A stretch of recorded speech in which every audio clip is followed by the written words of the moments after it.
Good morning.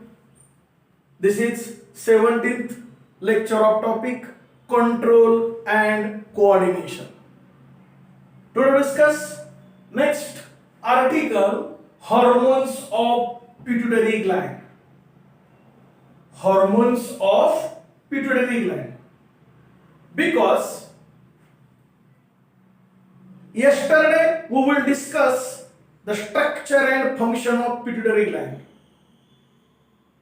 Then here next article related to this gland is hormones of pituitary gland. And you know very well there are near about 9 hormones releases from pituitary gland. जवळजवळ 9 hormone release होतात. त्या सर्व हार्मोनची नावं माहिती असणं अपेक्षित आहे. त्या सर्व हार्मोन्स बॉडीतल्या कोणत्या इतर अवयवावरती ऍक्ट होतात, म्हणजे प्रत्येक हार्मोनचा टार्गेट ऑर्गन कोणता आहे तो स्पेसिफिक माहिती असणं अपेक्षित आहे. त्याचबरोबर प्रत्येक हार्मोनचं कार्य म्हणजे फंक्शन माहिती असणं गरजेचं आहे. आणि सर्वात महत्त्वाचं, प्रत्येक हार्मोन आपल्या शरीरामध्ये ज्यादा रिलीज झाला, हाय सिक्रेशन, ज्याला आपण हायपर सिक्रेशन असं म्हणतो, किंवा लो सिक्रेशन, कमी सिक्रेट झाला, तर आपल्या बॉडीमध्ये कोणत्या डिसऑर्डर्स होतात, ॲबनॉर्मॅलिटी होतात, एवढं स्पेसिफिक प्रत्येक हार्मोनच्या रिलेटेड बेसिकली माहिती असणं अपेक्षित आहे. आणि म्हणून आज आता या लेक्चरला हे सर्व आपण डिटेल समजून घ्यायचं आहे. So focus on this article hormones of pituitary gland. You know very well there are 2 lobes of pituitary gland. Anterior lobe is called as a adenohypophysis, and this anterior lobe means adenohypophysis releases near about 7 hormones. We see one by one. First these 7 hormones. आता या ठिकाणी या सातीच्या साती हार्मोनचं आपण या 4 पॉइंटच्या सहाय्यानं explanation पाहणार आहोत, माहिती समजून घेणार आहोत. पहिला पॉइंट असेल साहजिकच नेम, त्या हार्मोनचं नाव. दुसरा पॉइंट असेल टार्गेट ऑर्गन, तो हार्मोन बॉडीतल्या कोणत्या ऑर्गन वरती ऍक्ट होतो त्याला टार्गेट ऑर्गन असं म्हटलं जातं. फंक्शन, त्या हार्मोनचं कार्य. आणि नेक्स्ट पॉइंट डिसऑर्डर, तो हार्मोन ज्यादा सिक्रेट झाला किंवा कमी सिक्रेट झाला. ज्यादा म्हणजे हायपर, कमी म्हणजे हायपो, तर आपल्या बॉडीमध्ये कोणत्या ॲबनॉर्मॅलिटी होतात, डिसऑर्डर होतात, हा चौथा पॉइंट पाहणार आहोत. या पद्धतीनं आपण सातीच्या साती हार्मोन डिस्कस करणार आहोत. Listen carefully. First hormone growth hormone, GH. Shortcut मध्ये आपण त्याला काय म्हणणार, GH, growth hormone.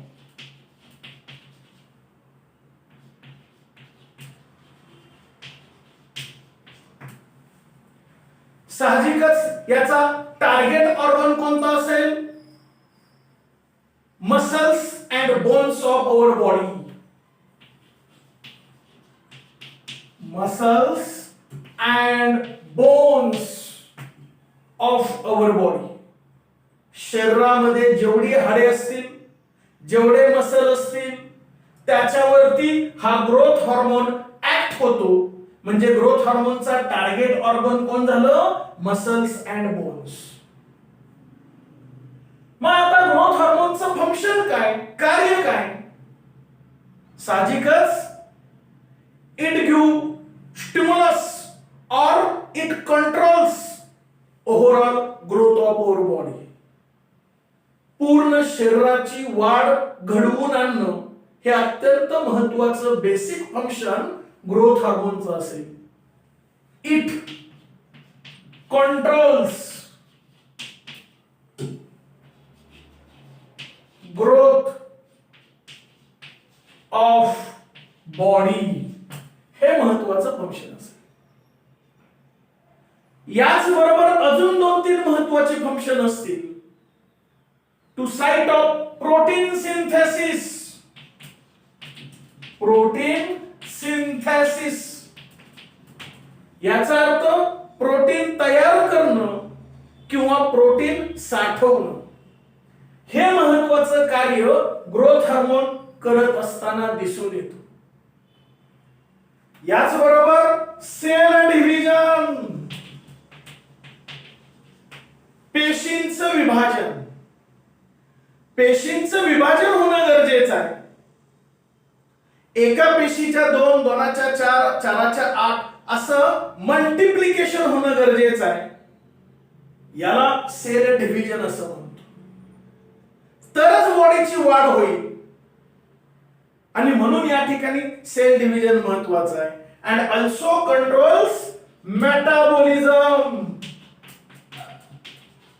Metabolism of our body. मेटाबॉलिझमला आपण काय म्हणतो? मराठीमध्ये चयापचय. हे फार महत्वाचं आहे. म्हणजे बायोकेमिकल चेंजेस और reactions which are takes place during digestion. That biochemical changes or reactions called as a metabolism, ज्याला आपण चयापचय असं म्हणतो. म्हणजे पचनाच्या संदर्भात जेवढ्या काही केमिकल रिएक्शन्स होतील त्या सगळ्या कोणाच्या अंडर येतील? मेटाबॉलिझमच्या अंडर येतील. आणि हे तिन्ही जर घडलं शरीरामध्ये व्यवस्थित तर साहजिकच काय घडेल? Overall growth of our body. तर शरीराची योग्य पद्धतीनं वाढ होईल. यासाठीच ग्रोथ हार्मोन असतो. नाव सुद्धा त्याचं तेच आहे, ग्रोथ हार्मोन. या पद्धतीचं त्याचं प्रॉपर फंक्शन असते. मग आता डिसऑर्डर्स याचा अत्यंत आपल्या बॉडीला उपयोग आहे. पण हायपर हाच हार्मोन जादा सिक्रेट झाला तरी सुद्धा it creates abnormality.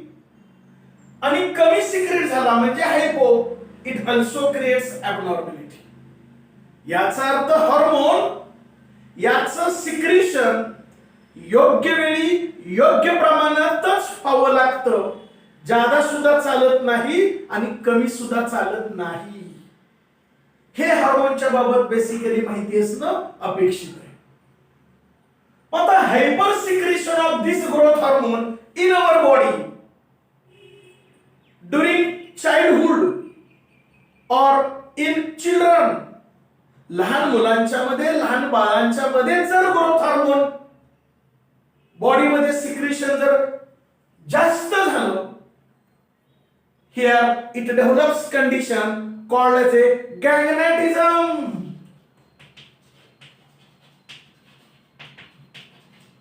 Gangnatism in children, while acromegaly. Acromegaly in adult. लहान मुलांच्या मध्ये गॅंग्नेटिझम आणि मोठ्या माणसांच्या मध्ये ॲक्रोमेगॅली या पद्धतीची ॲबनॉर्मॅलिटी जर हायपर सिक्रेशन ग्रोथ हार्मोनचं झालं तर होत असताना आपल्याला दिसून येईल. मग गॅंग्नेटिझम इन चिल्ड्रन म्हणजे काय होईल? तर लहान मूल म्हटलं की त्याचं बॉडीचं एक प्रोपोर्शनेट मॅनर असतो. म्हणजे अंदाजे डोकं केवढं असेल त्याच्या वयोमानानुसार, हातपाय किती लांब असतील वगैरे वगैरे. इथं समजा ते लहान मूल 1 वर्षाचं असलं तर या ठिकाणी त्याचं जे स्कल असेल, जॉज जबडा असेल, चीन हनुवटी असेल, कारण नसताना ती त्याच्या वयोमानापेक्षा ती मोठी असेल, ॲबनॉर्मल असेल, दिसताना ते व्यंग दिसेल. Also enlargement of hands and feet. उगाचच हात आणि पाय असे लांबडे मोठे दिसतील. म्हणजे ते लहान बाळ जरी असलं तरी ते दिसायला विकृत दिसेल, ॲबनॉर्मल दिसेल. That condition is called as a gigantism. आणि ॲक्रोमेगॅली, कधी कधी लहानपणी बॉडीमध्ये ग्रोथ हार्मोन योग्य प्रमाणात रिलीज होती, पण अचानकच 15-16 वर्षानंतर त्या व्यक्तीमध्ये 18 वर्षानंतर किंवा 16 वर्षानंतर अचानकच ग्रोथ हार्मोन जास्त प्रमाणात रिलीज व्हायला जर सुरुवात झाली तर मग ॲक्रोमेगॅली सारखी कंडिशन होईल. अचानक त्या व्यक्तीची उंची, बॉडी, स्कल, हनुवटी, हात, पाय ॲबनॉर्मल साईजचे डेव्हलप होतात. जसं की एक्झाम्पल आपल्याला देता येईल, WWE मध्ये काही व्यक्ती खेळत असतात. आपला इंडियामधला ग्रेट खली वगैरे आपण म्हणतो, त्याचा हनुवटीचा आकार, त्याचा स्कलचा आकार, त्याचा हातापायाचा आकार एकदम बऱ्यापैकी आपल्यासारखा नॉर्मल नसतो, जरा ॲबनॉर्मॅलिटी दर्शवतो. या पद्धतीचा तो डिसीज, डिसऑर्डर म्हणजे ॲक्रोमेगॅली इन अडल्ट. हे हायपर जादा सिक्रेट झाला ग्रोथ हार्मोन तर या कंडिशन होतात. Then here hyposecretion of this growth hormone in childhood or children, then pituitary dwarfism. Pituitary dwarfism म्हणजे लहान मूल त्याच्या वयोमानानुसार जे डेव्हलप व्हायला पाहिजे ते होत नाही. एकदम ते छोटं असेल, उंची, वजन, पूर्ण बॉडी पॅटर्न त्याचा तो कमी असेल, खुजा असेल. या पद्धतीनं लहान मुलांच्या मध्ये pituitary dwarfism. In adult Simmonds disease. In adult Simmonds disease म्हणजे कसं, वय खूप आहे, 30 वर्ष, 35 वर्ष, 40 वर्षाचा तो व्यक्ती असेल, पण त्याची उंची एवढीच असेल 2.5 फूट, 2 फूट, 3 फूट, या पद्धतीनं तो कमी असेल. आणि तसे व्यक्ती तुम्ही तुमच्या समाजामध्ये पाहता, टीव्ही सिरियल्स मध्ये पाहता. मग तो कोणताही कार्यक्रम असेल किंवा पिक्चर असेल, त्यामध्ये वयाने जास्त असणारी माणसं जी बारकी तुम्हाला दिसतात, ह्या ज्या काही कंडिशन्स असतात ते सायमन डिसीज. ती डिसऑर्डर असेल, less secretion of growth hormone in adult, that disease is called as a Simmonds disease. या पद्धतीनं प्रत्येक हार्मोनचे हे पॉइंट्स तुम्हाला माहिती असणं गरजेचं आहे. किंवा बोर्डाच्या परीक्षेमध्ये जर याच्यावरती प्रश्न पडला, write the hormones of anterior lobe of pituitary gland, तर या पद्धतीचे हे पॉइंट्स प्रत्येक हार्मोनच्या रिलेटेड एवढंच टू द पॉइंट तुम्ही उत्तर पत्रिकेमध्ये लिहिणं अपेक्षित आहे किंवा माहिती असणं गरजेचं आहे. Is it clear? First hormone. The next hormone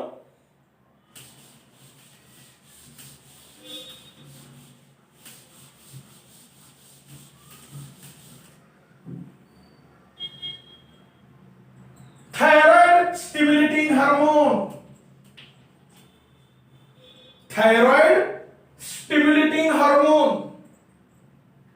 याचा टार्गेट ऑर्गन कोणता असेल? साहजिकच thyroid gland. Thyroid gland. Actually thyroid stimulating hormone कोण सिक्रेट करतंय? Pituitary gland. पिट्युटरी ग्लॅंड हा हार्मोन सिक्रेट करतोय. पण हा थायरॉइड स्टिम्युलेटिंग हार्मोन कोणावरती ऍक्ट होतो? थायरॉइड ग्लॅंड वरती ऍक्ट होतो. हा त्याचा टार्गेट ऑर्गन असेल. मग फंक्शन साहजिकच नेहमीच कॉमन फंक्शन काय असेल? It controls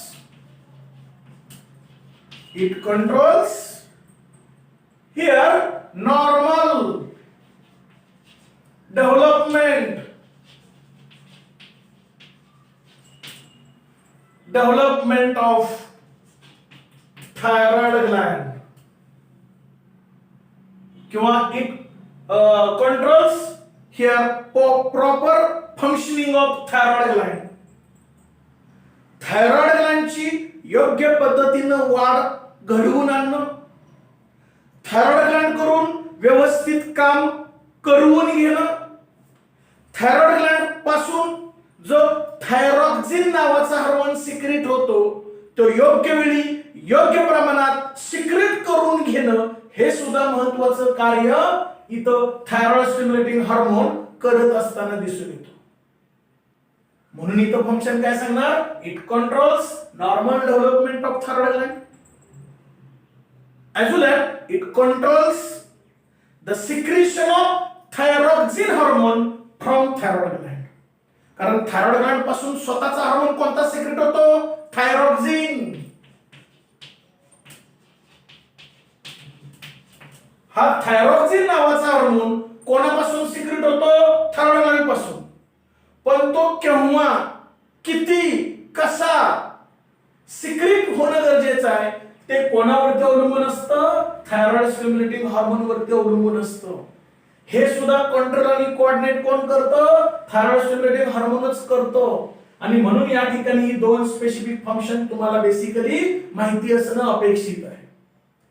then disorders, hyper secretion of this thyroid stimulating hormone develops a disease called as hyperthyroidism. Hyperthyroidism, त्याला दुसरे नाव आहे एक्झोथॅलॅमिक गॉइटर. इथं मोठा गलगंड येतो, गाठ येते, त्याला एक्झोथॅलॅमिक गॉइटर असं म्हटलं जातं. त्यालाच हायपरथायरॉइडिझम असं म्हटलं जातं. म्हणजे थायरॉइड स्टिम्युलेटिंग हार्मोन विनाकारण जास्त प्रमाणात सिक्रेट झाला तर हायपरथायरॉइडिझम होतो, एक्झोथॅलॅमिक गॉइटर झालेला दिसून येतो. आता याची कॅरेक्टर कोणती, नंतरच्या लेक्चरला आपण समजून घेणार आहे की हायपरथायरॉइडिझम म्हणजे काय, हे डिटेल आपण पुढच्या लेक्चरला समजून घेणार आहे.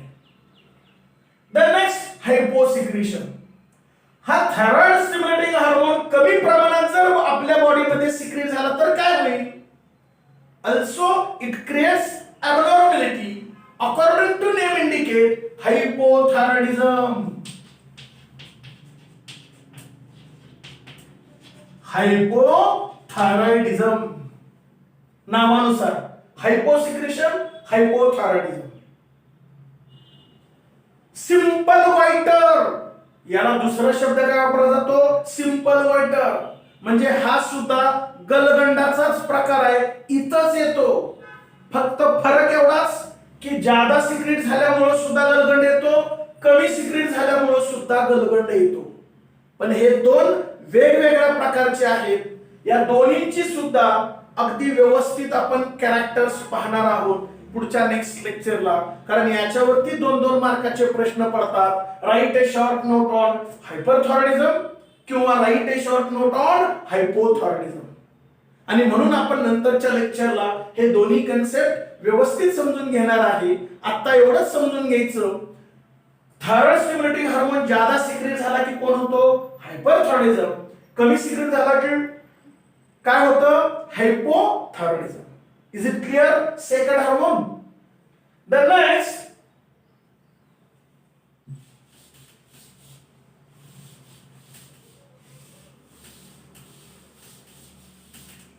third, adrenocorticotropic hormone. Adrenocorticotropic hormone. याचा टार्गेट कोण असेल, साहजिकच adrenal cortex. adrenal cortex म्हणजे कोण, तर पहा, suppose this is our kidney. समजा आपली ही किडनी असेल. at the tip region of kidney there is another gland called as a adrenal gland. ही ॲड्रिनल ग्लँड, साहजिकच 2 किडनी आपल्या शरीरामध्ये आहेत, म्हणजे ॲड्रिनल ग्लँड किती असतील? अल्सो 2 इन नंबर, त्या सुद्धा 2 असतील. या पद्धतीने इथं असतात. या ॲड्रिनल ग्लँडचा बाह्य भाग, वरचं आवरण, याला कॉर्टेक्स असं म्हटलं जातं. बाह्य भाग, तो त्याचा टार्गेट ऑर्गन असेल adrenal cortex. Is it clear? मग याचं फंक्शन काय? It controls normal development of adrenal cortex or adrenal gland. It controls normal development of adrenal cortex किंवा adrenal gland. adrenal gland ची योग्य पद्धतीने वाढ घडवून आणणं हे अत्यंत महत्त्वाचं कार्य या ठिकाणी ACTH करून घेतो. and also it controls synthesis and secretion of glucocorticoids.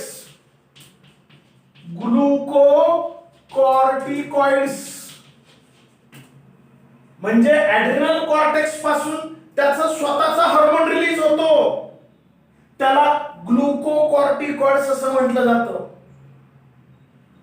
Adrenal cortex पासून स्वतःचा हा ग्लुकोकॉर्टिकॉइड हार्मोन रिलीज होतो. तो केव्हा, कधी, कसा, किती सिक्रेट करून घ्यायचा ते कोण ठरवतं? ॲड्रिनोकॉर्टिकोट्रॉपिक हार्मोन. आणि हा हार्मोन कोणापासून सिक्रेट होतो? Pituitary Gland. हे बेसिकली माहिती असणं गरजेचं आहे. ही त्याची 2 फंक्शन्स आहेत. थोडक्यात त्या ग्लँडची योग्य वाढ घडवून आणणं आणि त्या ग्लँड करून त्याचं फंक्शन सुद्धा करवून घेणं, त्याचा स्वतःचा हार्मोन रिलीज करून घेणं, अशी 2 फंक्शन्स इथं या हार्मोनची असतात. Then disorder, hyper secretion of here ACTH. It leads to increase in size of adrenal gland. ही जी मी तुम्हाला आता ॲड्रिनल ग्लँड दाखवलेली होती त्याची कारण नसताना साईज वाढते. नॉर्मल जेवढी ॲड्रिनल ग्लँड असायला हवी तेवढी राहत नाही, त्याची साईज, लांबी, रुंदी वाढते. Increase, abnormal increase in size of adrenal gland. जर ज्यादा हा हार्मोन सिक्रेट झाला तर. हायपो, कमी सिक्रेट झाला तर काय होईल? तर ह्या ॲड्रिनल कॉर्टेक्सला जेवढा हवाय तेवढा ॲड्रिनोकॉर्टिकोट्रॉपिक हार्मोन मिळणार नाही, कमी स्टिम्युलस मिळेल. Hence this gland shrink, reduce in size, सुकेल, वाळेल, बारकी होईल. म्हणजे जादा सिक्रेट झाला की ॲड्रिनल ग्लँड मोठी होईल, कमी सिक्रेट झाला की ॲड्रिनल ग्लँड बारीक होईल, कमी साईजची होईल. या पद्धतीनं इथं दोन्ही मध्ये वेगवेगळ्या कंडिशन झालेल्या आपल्याला दिसून येतील. Then next,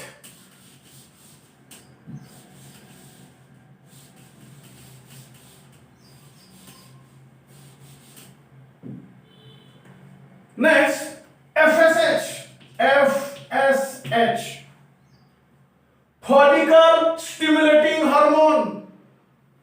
Follicle stimulating hormone. Its target organ, testes and ovary. Male असेल तर testes, female असेल तर ovary. या पद्धतीनं हे टार्गेट ऑर्गन असतील. आता फंक्शन, इट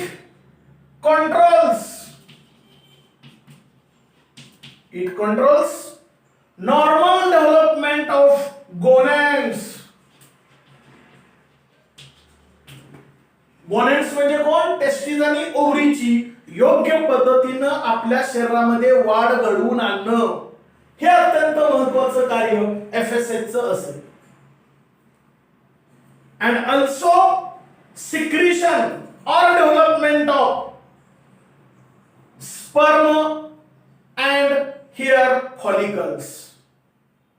जर टेस्टिस असेल तर स्पर्म तयार करणं, ओव्हरी असेल तर फॉलिकलची डेव्हलपमेंट घडवून आणणं, ग्राफियन फॉलिकल तयार करणं, हे महत्वाचं कार्य ह्या फॉलिकल स्टिम्युलेटिंग हार्मोनचं असलेलं आपल्याला दिसून येईल. मग आता डिसऑर्डर हायपर सिक्रेशन और हायपोसिक्रेशन दोन्हीतलं काहीही घडलं तरी काय होईल? इट लीड्स टू इनफर्टिलिटी और स्टरिलिटी.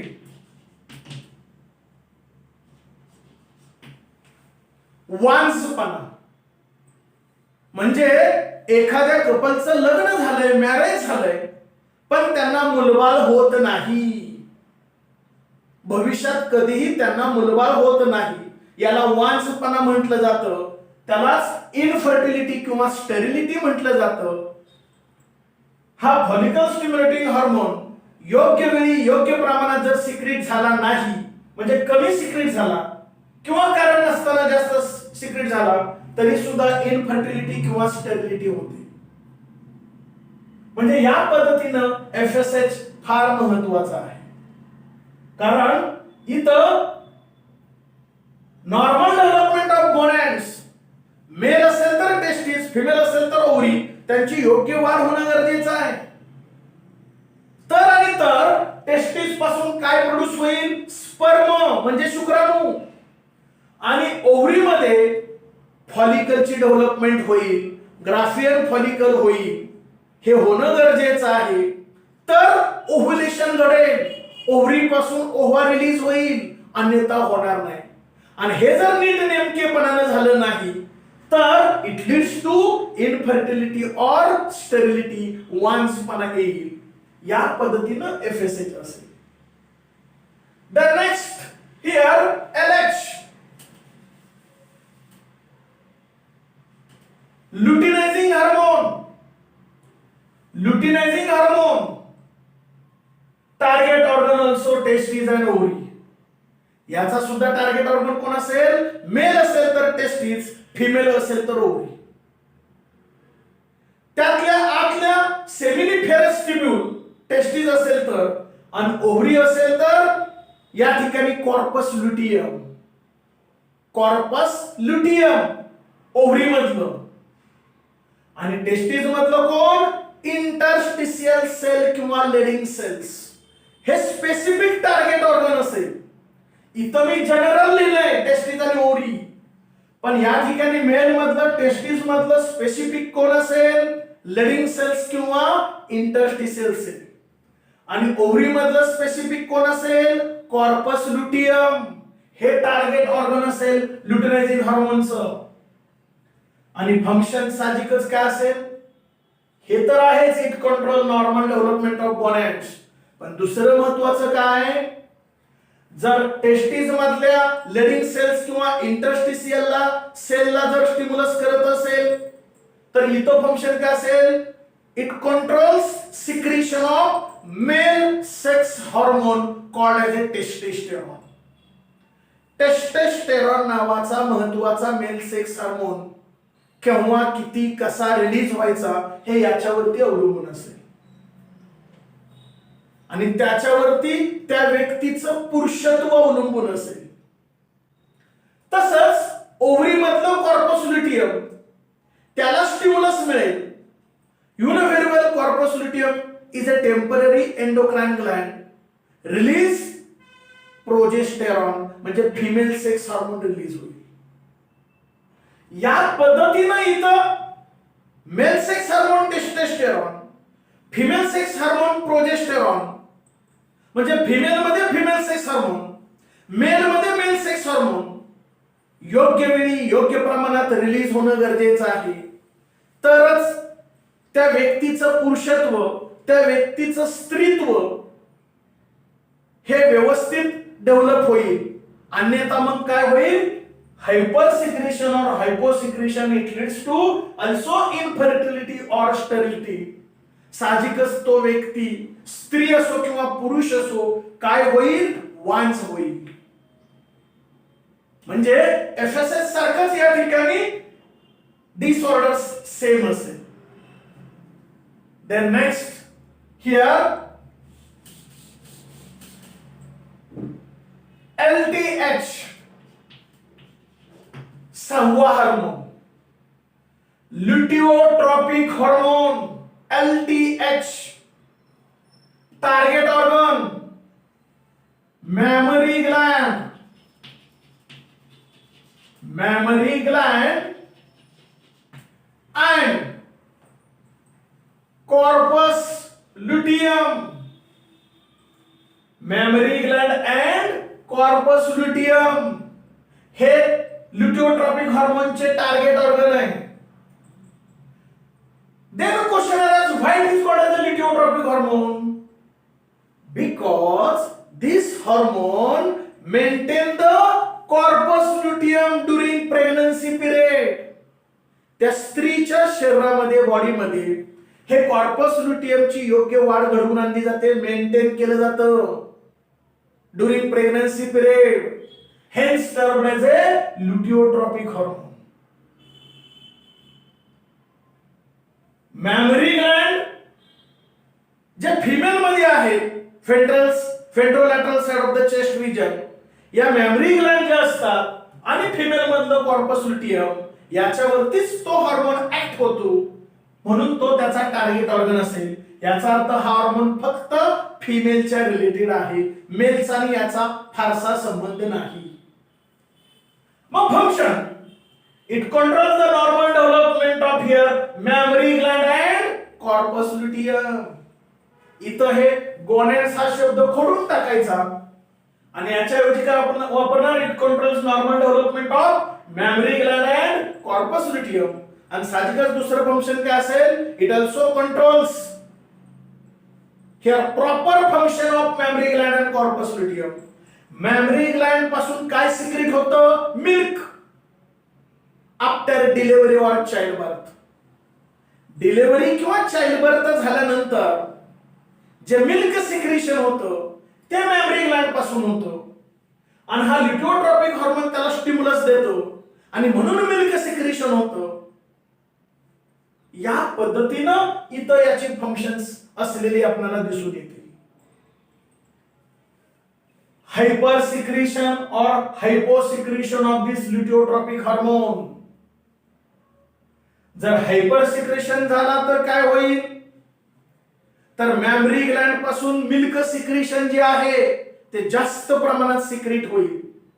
कधी कधी तसं होतं, जे ब्रेस्ट आहेत त्याच्यामध्ये ज्यादा ओव्हर सिक्रेशन ऑफ मिल्क, परंतु कधी कधी ते दूध साठत जातं, त्याच्या गाठी गाठी होतात आणि मग ब्रेस्ट दुखत असतात. अशी कंडिशन काही नियमाला अपवाद व्यक्तींच्या मध्ये होत असते. हायपो म्हणजे कमी. बऱ्याच महिलांना अलीकडं आफ्टर डिलिव्हरी और चाइल्ड बर्थ दुधाचं प्रमाण कमी होतं. Hypo secretion of this luteotropic hormone. जेवढं योग्य प्रमाणात मिल्क तयार होणं गरजेचं आहे, सिक्रेशन होणं गरजेचं आहे, तेवढं प्रॉपर होत नाही. हायपो म्हणजे कमी सिक्रेशन ऑफ ल्युटिओट्रॉपिक हार्मोन. या पद्धतीनं जादा सिक्रेट झाला तरी त्रास होतो, कमी सिक्रेट झाला तरी त्रास होतो. मिल्क सिक्रेशन वरती परिणाम होतो, कॉर्पस ल्युटियम वरती परिणाम होतो. कॉर्पस ल्युटियम स्वतःपासून प्रोजेस्टेरॉन सिक्रेट करत नाही, मग त्याचा इफेक्ट त्या स्त्रीच्या बॉडीवरती दुसऱ्या पद्धतीने होतो. जर प्रोजेस्टेरॉन म्हणजे फिमेल सेक्स हार्मोन जर कॉर्पस ल्युटियम पासून सिक्रेट झाला तर ते जे काय लहान मुलं असतं गर्भाशयाच्या अवस्थेमध्ये त्याचं व्यवस्थित पालन पोषण होतं. पण तोच प्रोजेस्टेरॉन हार्मोनचं प्रमाण त्या फिमेलच्या ब्लड मध्ये जर कमी झालं तर काय होईल, here start once again functioning menstrual cycle. पुन्हा मग मेन्स्ट्रुअल सायकल नवीन येईल. असं ते वेगवेगळे परिणाम इथं होत असतात. म्हणून योग्य प्रमाणात योग्य वेळी हार्मोन रिलीज होणं गरजेचं आहे. द नेक्स्ट लास्ट कोणता आहे?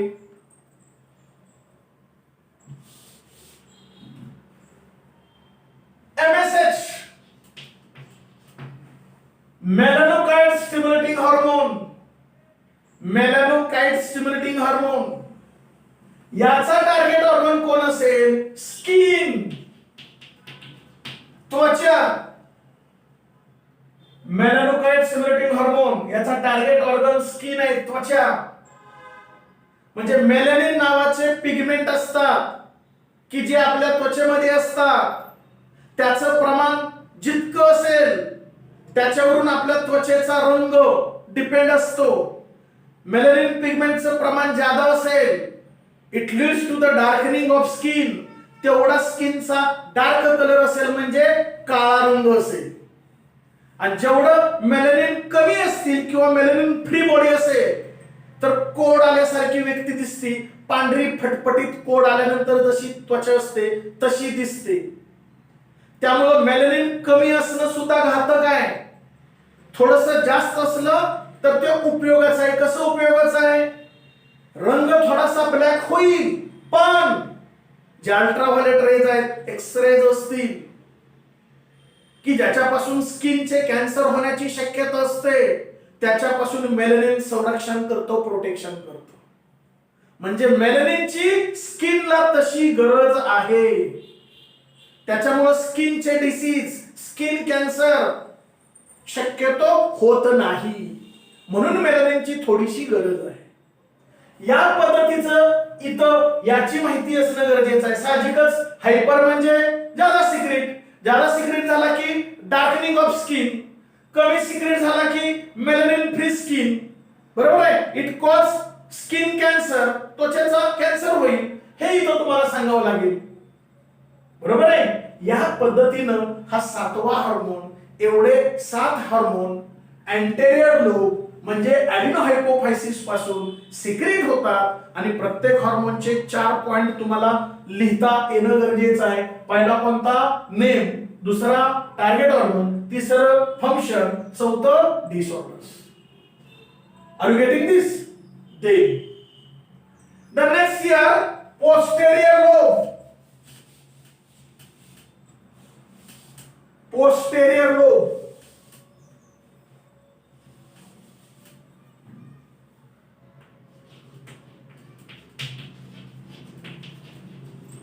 Posterior lobe. त्याला आपण काय म्हणतो? न्यूरोहायपोफायसिस. न्यूरोहायपोफायसिस. It secretes only 2 hormones. दोनच हार्मोन सिक्रेट करतं. पोस्टेरियर लोब म्हणजे कोण? न्यूरोहायपोफायसिस. It releases how many hormones? Only 2 hormones.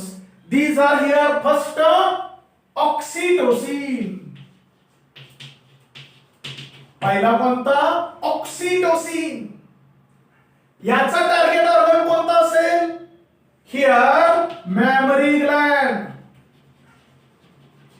Mammary gland and uterus. Mammary gland and uterus. युटरसच्या स्मूथ मसल वरती आणि ब्रेस्टच्या स्मूथ मसल वरती हा ऑक्सिटोसिन नावाचा हार्मोन ऍक्ट होतो. हा त्याचा टार्गेट ऑर्गन असेल. मग फंक्शन काय? It controls normal development of mammary gland and uterus. हेच इथं सांगायचं आहे. मॅमरी ग्लँड किंवा युटरसची योग्य पद्धतीनं वाढ किंवा त्याच्यावरती नियंत्रण तो ठेवतो. And here also it controls the functions of mammary gland and uterus. त्या मॅमरी ग्लँड आणि युटरसचं फंक्शन सुद्धा कंट्रोल आणि कोऑर्डिनेट कोण करतं? ऑक्सिटोसिन. म्हणजे कसं? Here during pregnancy period. Pregnancy period मध्ये at the time of childbirth, delivery, त्यावेळेला smooth muscles of uterus allowed to contract. युटरसचं म्हणजे गर्भाशयाच्या पिशवीचे मसल आकुंचन पावणं गरजेचं आहे. It create pressure on that baby. ते लहान मुलाच्या बॉडीवरती ते प्रेशर क्रिएट करेल. आणि साहजिकच पुश प्रेशर क्रिएट झाल्यामुळं it acts as A delivery or child birth. त्यावेळेला ते लहान मूल मग बाहेर येण्याचा प्रयत्न करेल आणि मग डिलिव्हरी चाइल्ड बर्थ होईल. म्हणजे इथले युटरस मधले स्मूथ मसल कॉन्ट्रॅक्ट होणं गरजेचं आहे, आकुंचन पावणं गरजेचं आहे. आणि हे चाइल्ड बर्थ डिलिव्हरीच्या वेळेला होतं. Hence called as a here. म्हणून याला काय म्हटलं जातं? Birth hormone. ऑक्सिटोसिनला काय म्हटलं जातं? Birth hormone. मग फक्त युटेरसचे मसल कॉन्ट्रॅक्ट होऊन चालणार नाही, तर ब्रेस्टचे मसल सुद्धा कॉन्ट्रॅक्ट होणं गरजेचं आहे. त्यातल्या मॅमरी ग्लँड वरती प्रेशर क्रिएट होणं गरजेचं आहे, त्याला स्टिम्युलस मिळणं गरजेचं आहे. तर इझिली सिक्रेशन ऑफ मिल्क, तेव्हा ते मिल्क सिक्रेशन होईल. या पद्धतीनं मिल्क सिक्रेशन साठी किंवा इझिली चाइल्ड बर्थ साठी तिथले मसल कॉन्ट्रॅक्ट करणं गरजेचं आहे. आणि त्यासाठी ऑक्सिटोसिन म्हणजे बर्थ हार्मोन महत्वाचं आहे. हे फंक्शन इथं सांगावं लागेल.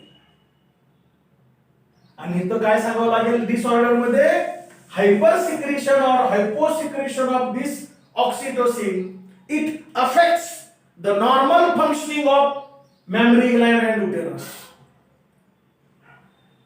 मॅमरी ग्लँड का किंवा युटेरसचं जे प्रॉपर फंक्शन ज्याची त्यावेळेला होणं गरजेचं आहे ते प्रॉपर होत नाही, त्याचा त्रास होईल. म्हणजे जर युटेरसचे मसल जर कॉन्ट्रॅक्टच होईना तर मग डॉक्टरांना कळा येण्याचं इंजेक्शन द्यावं लागेल. तसं पण नीट प्रॉपर काय फंक्शनिंग होत नसेल तर शेवटी मग सीझर करण्याचा निर्णय घ्यावा लागेल. डॉक्टर मग सीझर करतील आणि मग ते डिलिव्हरी करतील. या पद्धतीनं मग वेगळं डॉक्टरांना निर्णय घ्यावा लागतो. हे इथं महत्वाचं आहे. The next year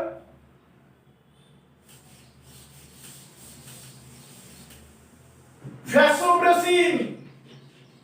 Vasopressin. Vasopressin means ADH. Antidiuretic hormone. Antidiuretic hormone. It is called as a vasopressin. हा हार्मोन आपण कोणत्या टॉपिक मध्ये पाहिलेला आहे? एक्सक्रीशन ऑस्मोरेग्युलेशन. नेफ्रॉन किडनी मध्ये पाहिला आहे. आठवा नेफ्रॉनची diagram. Cup like glomerulus, Bowman's capsule, Malpighian body, PCT, Henle's loop, DCT. आठवलं? त्यातलं डिस्टल कॉन्ट्रॅक्ट ट्यूब्यूल डीसीटी त्याच्यामध्ये खऱ्या अर्थानं एडीएच रोल करतो. कसा रोल करतो? याचा टार्गेट ऑर्गन कोण सांगणार? नेफ्रॉन. नेफ्रॉन किडनी मधले जेवढे नेफ्रॉन्स असतील तो त्याचा टार्गेट ऑर्गन असेल एडीएच चा. फंक्शन काय असेल? It controls the normal development of nephron and also proper functioning of nephron. नेफ्रॉनचं योग्य पद्धतीनं कार्य घडवून आणणं हे सुद्धा महत्वाचं कार्य कोणाचं असेल? व्हॅसोप्रेसिन किंवा एडीएच. आता इथं डिसऑर्डर महत्वाचे आहे. Hyper secretion of this ADH ज्यादा सिक्रेट झाला. केव्हा ज्यादा सिक्रेट होईल? Wien shortage of water in our body. ती व्यक्ती रोज पाणी कमी पित असेल तर बॉडीमध्ये पाण्याचं प्रमाण कमी असेल. बॉडीमध्ये पाण्याचं प्रमाण कमी असलं की मग hyper secretion of ADH. Pituitary gland पासून एडीएच जास्त सिक्रेट करेल. तो ब्लड मध्ये मिक्स होईल, सर्क्युलेट थ्रूआउट इन बॉडी. पण ऍक्शन घेताना कोणावरती घेईल? Distal convoluted tubule of nephron. तिथल्या पेशींना तो स्टिम्युलस करेल आणि सांगेल युरिन मार्फत बॉडीतलं पाणी बॉडीच्या बाहेर खूप जाणार आहे, ते जाऊन देऊ नका. ते युरिन मधलं पुन्हा जेवढं पाणी शोषून घेता येईल तेवढं घ्या अशी सूचना काढतो एडीएच. ते पाणी पुन्हा बॉडीला वापरलं जातं. आणि हायपोसिक्रेशन आपण पाणी भरपूर पित असू, बॉडीमध्ये पाणी भरपूर आहे तर हा हार्मोन सिक्रेट होईल का? होणार नाही, कमी सिक्रेट होईल, हायपोसिक्रेशन. त्यामुळे मग डिस्टल कॉनिटर ट्यूब्यूल मध्ये जे युरिन असेल त्यातलं पाणी शोषून घेतलं जाईल का? घेतलं जाणार नाही. म्हणजे ते युरिन कसं असेल मग? भरपूर असेल, डायल्यूट असेल, खूप पाणी असलेलं युरिन असेल. That condition is called as a polyuria. त्याला काय म्हटलं जातं? पॉलीयुरिया किंवा डायबिटीस इन्सिपिडस. म्हणजे त्या व्यक्तीला सतत युरिनेशनला जावं लागतं, कारण डायल्यूट युरिन आणि युरिनचं प्रमाण सुद्धा जास्त असतं, त्यामुळे सतत युरिनेशनला जावं लागतं. त्याला पॉलीयुरिया म्हटलं जातं किंवा डायबिटीस इन्सिपिडस म्हटलं जातं. तो हायपोसिक्रेशन, कमी सिक्रेट झाला तर. हे एवढं सर्व 9 हॉर्मोन्स बाबत तुम्हाला हे 4 पॉइंट्स लिहिता येणं अपेक्षित आहे. तेव्हा खऱ्या अर्थानं तुमचं हे आर्टिकल परफेक्ट झालं असं म्हणता येईल. I hope you understand about hormones of pituitary Gland. Is it clear? Okay, thank you.